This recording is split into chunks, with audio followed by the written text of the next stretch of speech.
भूमि में पहुंचे, कहने लगे कि हे पितामह, मैंने ये कुरुक्षेत्र में युद्ध करके धर्म को नहीं प्राप्त किया है, स्वर्ग को नहीं प्राप्त किया है, मैंने अधर्म कर दिया है। लाखों करोड़ों अबलाएं इसमें रो रही है, चिल्ला रही है, मैंने ये पाप किया है।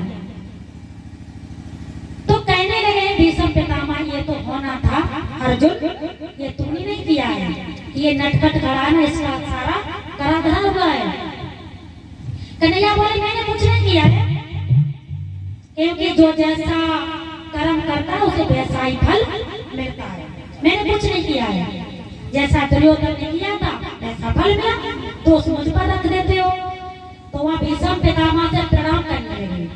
भीष्म पितामह कहने लगे, हे बांधव, मैं आज आपसे प्रणाम करता हूँ, क्योंकि आज तुम हमारे पोता नहीं हो, क्योंकि अर्जुन के भाई थे ना, तो पोता हो गए कि आज आप परमात्मा हो मेरे।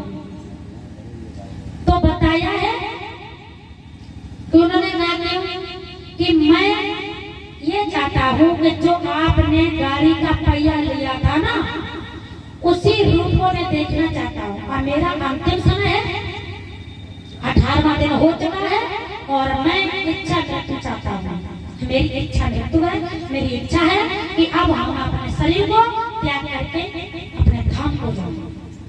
कन्हैया कहने लगे कि तो वही छप जाते हो कि हाँ, कि और मांगो वर।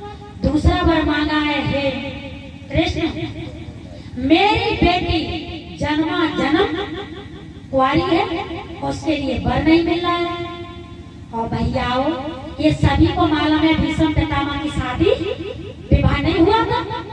कृष्ण हंसने लगे, कहने लगे, वाह,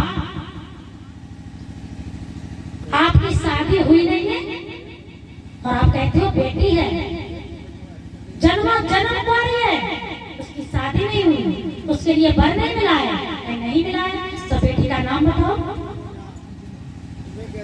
कृष्ण कहने लगे, बेटी का नाम बताओ, नाम क्या है उसका? भीष्म पितामह कहने लगे, हे मधुसूदन, मेरी बेटी का नाम है आत्मा, और आत्मा के लिए परमात्मा पति नहीं मिला है। आत्मा सबके अंदर एक ही परमात्मा है। तो बताया है